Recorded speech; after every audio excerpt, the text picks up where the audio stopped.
Assalamualaikum warahmatullahi wabarakatuh. Perkenalkan, nama saya Aule Miranti. Di sini saya sebagai pemateri pertama.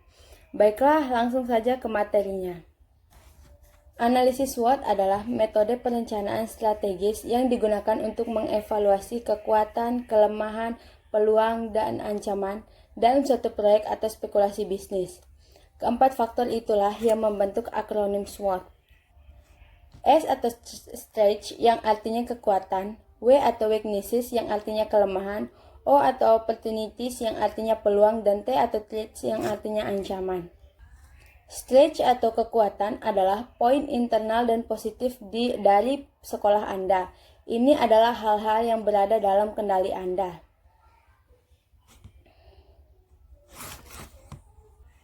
Adapun poin-poin penting dalam kekuatan atau stretch, yaitu 1. Motivasi dan guru dan siswa. Motivasinya tinggi dengan mampu mengembangkan metode pembelajaran dan siswanya cukup antusias dalam pembelajaran dan ekstrakurikuler. Yang kedua, fasilitas perpustakaan dan laboratorium. Selain kondusif, kelengkapan buku dan alat praktik yang dimanfaatkan siswa tersedia dengan cukup baik. Ketiga, hubungan baik antara guru dengan guru ataupun guru dengan siswa sangat kondusif, baik dalam kegiatan ekstrakurikuler ataupun pembelajaran, terutama dukungan positif dari siswa. Keempat, pendekatan metode mengajar guru yang bervariasi. Guru menggunakan pendekatan metode pembelajaran yang bervariasi. Kelima, pembiayaan. Orang tua siswa memiliki kemampuan membayar biaya yang relatif mahal. Sekian dari saya. Baiklah, saya Bulan Maulida akan melanjutkan penjelasan mengenai unsur SWOT yang kedua, yakni weakness atau kelemahan. Weakness sendiri merupakan faktor negatif yang mengurangi kekuatan. Berarti dalam hal ini, faktor negatif yang mengurangi kekuatan dari SDIT Bidayatul Hidayah. Selain memiliki beberapa unsur kekuatan, sekolah dasar atau SDIT Bidayatul Hidayah ini juga memiliki kekurangan atau kelemahannya. Nah, untuk mengetahui kelemahan dari sekolah ini, bisa dilakukan perbandingan dengan sekolah lain, seperti apa yang dimiliki sekolah lain, tapi SDIT Bidayatul Hidayah ini tidak memilikinya. Adapun kelemahan dari SDIT Bidayatul Hidayah ini, yang pertama dari perekrutmenan guru dan staf, yang dimana terkadang tidak sesuai dengan jumlah atau kebutuhan dan syarat akan unsur kekeluargaan atau biasa disebut dengan nepotisme. Nah, kekurangan yang kedua yakni dari keadaan gurunya, di mana sebagian besar guru masih bersifat atau berstatus honorer dan mengajar di tempat-tempat lain atau sekolah-sekolah lainnya. Kemudian kelemahan yang ketiga dari segi jam sostek, yang dimana tidak ada jam sostek bagi guru-guru, terutama para guru honorer yang mengajar di sekolah tersebut. Nah, kelemahan lainnya yakni dari gedung sekolahnya, yang dimana sekolah ini sudah banyak membutuhkan perbaikan di beberapa bagian gedung sekolah. Nah, itulah beberapa hasil analisis dari kelemahan sekolah atau SDIT Bidayatul Hidayah ini. Assalamualaikum warahmatullahi wabarakatuh. Perkenalkan, nama saya Busro dari kelompok 5 Perencanaan Pendidikan. Di sini saya akan melanjutkan memaparkan materi terkait dengan rencana pengembangan sekolah atau RPS di SD Islam Baidatul Hidayat Ampenan. Nah, di sini saya akan menjelaskan materi terkait dengan bagaimana analisis SWOT terhadap RPS SD Islam Baidatul Hidayat. Hasil analisis SWOT yang ketiga adalah peluang atau opportunity. Dari hasil analisis kami, berdasarkan RPS atau rencana pengembangan sekolah yang kami dapatkan di SD Baidatul Hidayat, SD ini memiliki peluang yang sangat besar untuk bisa menjadi sekolah yang memiliki kualitas yang tinggi. Namun, dalam hal ini, sekolah SD Baidatul Hidayat belum mampu memanfaatkan atau mengimplementasikan peluang-peluang tersebut. Hal ini dapat kita lihat dari belum tercapainya seluruh visi dan misi dari sekolah tersebut, sehingga menyebabkan sekolah tersebut kalah saing dengan sekolah-sekolah lain. Ada beberapa peluang yang dimiliki oleh sekolah Islam SD Baidatul Hidayat. Di antaranya, dari namanya saja, SD Islam akan bisa menjadi daya tarik tersendiri bagi sebagian masyarakat yang ingin anaknya memiliki wawasan pendidikan agama yang lebih luas. Dalam hal ini akan muncul dukungan atau dorongan orang tua yang tinggi untuk bisa menyekolahkan anaknya di sekolah Islam Baidatul Hidayat. Hal ini terbukti dari banyaknya orang tua mendaftarkan anak-anaknya untuk bisa sekolah ke Baidatul Hidayat. Nah, yang kedua itu dukungan pemerintah daerah dalam melengkapi sarana dan prasarana sekolah. Dalam hal ini, sekolah dapat mengajukan proposal pada pemerintah daerah tingkat 1 dan pemerintah daerah tingkat 2 dalam melengkapi sarana dan prasarana sekolah. Nah, yang ketiga itu kesesuaian sarana dan prasarana dengan tuntutan potensi daerah dan perkembangan iptek yang dapat dijadikan sebagai kekuatan yang harus dikembangkan untuk pengembangan dan kemajuan sekolah. Yang keempat itu dukungan masyarakat yang ingin menjadikan peserta didik atau siswa-siswi memiliki kualitas tinggi di dalam kehidupan masyarakat. Dengan dukungan masyarakat akan memudahkan sekolah Islam Baidatul Hidayat dalam mewujudkan visi dan misinya. Yang salah satu visi dan misinya itu yaitu menciptakan atau menjadikan peserta didik yang berkualitas, berakhlak mulia, dan menjunjung tinggi nilai-nilai keagamaan. Dalam hal ini, sekolah Islam Baidatul Hidayah akan dapat memunculkan lulusan yang berkualitas yang dapat melanjutkan sekolah ke jenjang yang lebih tinggi dan dapat bersaing dengan sekolah-sekolah lain. Sekian. Nama saya Sri Rejeki. Di sini saya akan menjelaskan hasil identifikasi komponen SWOT bagian ancaman dari RPS yang dimiliki oleh SDN Islam Hidayatul Hidayah.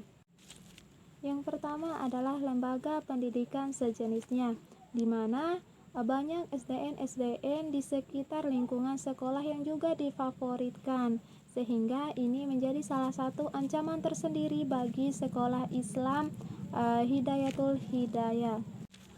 Yang kedua adalah lingkungan sosial sekolah, di mana SD Islam Hidayatul Hidayah ini memiliki lapangan olahraga yang belum memadai dan juga tempat parkir yang belum cukup luas.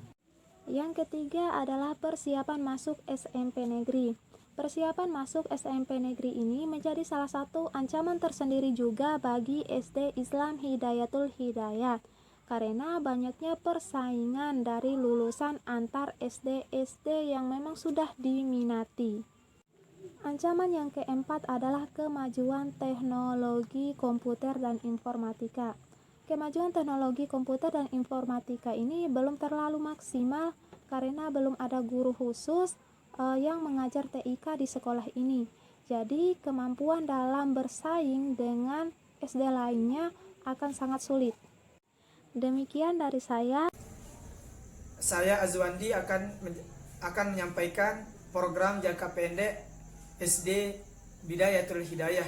Yang pertama, pelaksanaan kurikulum satuan pendidikan. Yang kedua, rapat dewan guru.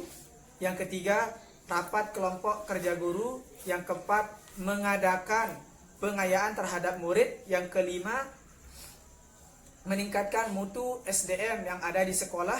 Yang keenam, mengadakan ulangan harian, ulangan tengah semester, ulangan semester. Yang ketujuh, mensosialisasikan peranan komite sekolah. Yang kedelapan, mengadakan pendalaman materi ajar bagi guru-guru. Yang kesembilan, melaksanakan ekstrakurikuler. Yang kesepuluh, pengadaan dan pemanfaatan sarana dan prasarana. Dan yang terakhir adalah memanfaatkan dana yang ada di sekolah dengan semaksimal mungkin. Sekian.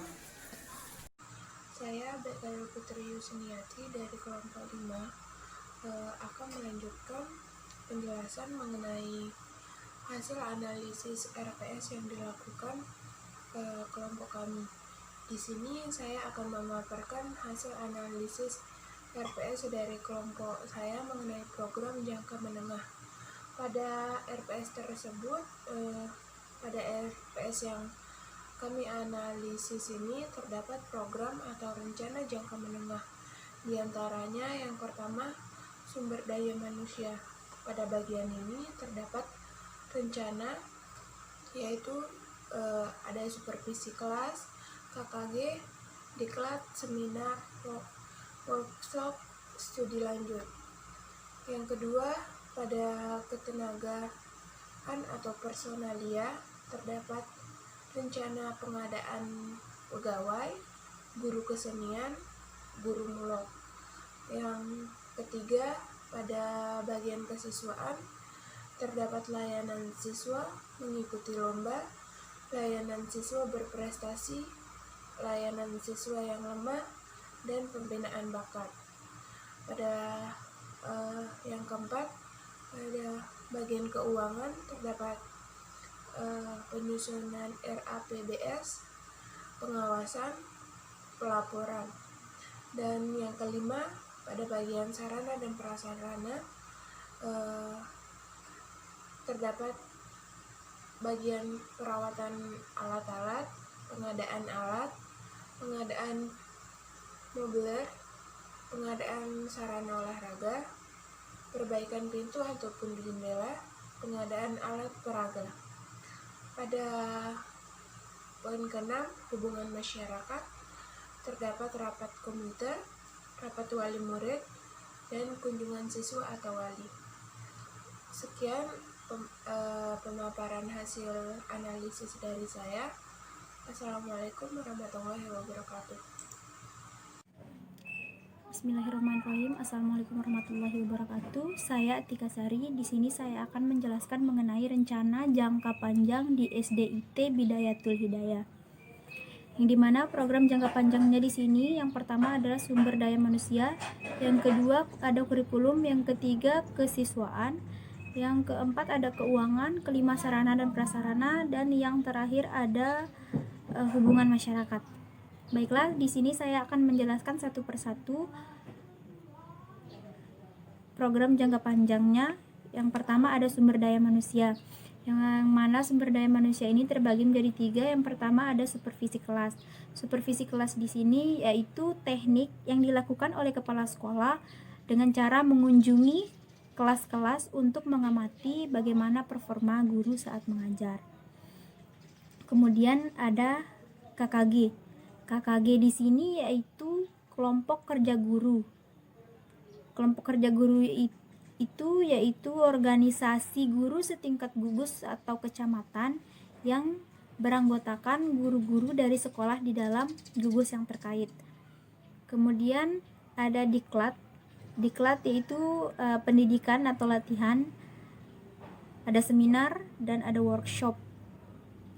Kemudian bagian kedua yaitu ada kurikulum, yang dimana di sini terdapat penyempurnaan kurikulum. Penyempurnaan kurikulum di sini yaitu kurikulum lebih diperbarui dari kurikulum-kurikulum sebelumnya. Kemudian ada bagian kesiswaan. Bagian kesiswaan di sini yang pertama ada layanan siswa. Layanan siswa di sini dapat berupa layanan-layanan kepada siswa yang bermasalah. Kemudian mengikuti lomba-lomba, layanan siswa berprestasi, layanan siswa yang lemah, pengujian beasiswa, dan pembinaan bakat. Pembinaan bakat di sini dapat berupa mengikuti ekstrakurikuler, contohnya seperti paduan suara atau yang lainnya. Kemudian ada bagian keuangan, yang dimana di sini ada 4. Yang pertama ada penyusunan RAPBS. RAPBS di sini yaitu rencana anggaran pendapatan dan belanja sekolah.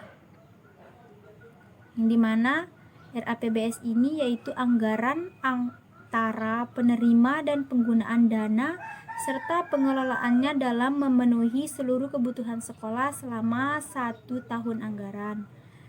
Kemudian ada pengawasan yaitu pengawasan RAPBS ini, kemudian ada pelaporannya serta pertanggungjawabannya. Kemudian ada bagian sarana dan prasarana. Yang pertama ada perawatan alat-alat seperti alat-alat lab, alat-alat olahraga dan yang lainnya. Kemudian pengadaan alat. Pengadaan alat di sini bisa berupa alat untuk menunjang proses belajar mengajar seperti papan tulis dan lainnya. Kemudian ada pengadaan mobiler. Mobiler ini yaitu bangku sekolah.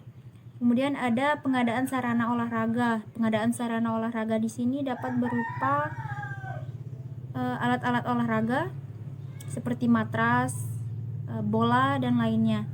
Kemudian ada perbaikan pintu atau jendela yang telah rusak. Kemudian pengadaan alat peraga. Alat peraga di sini contohnya seperti globe, peta, dan alat lab serta yang lainnya. Kemudian yang terakhir ada hubungan masyarakat. Hubungan masyarakat di sini terdapat 3, yaitu yang pertama ada contohnya rapat komite, rapat wali murid, dan kunjungan siswa atau wali. Baik, itu saja yang dapat saya sampaikan.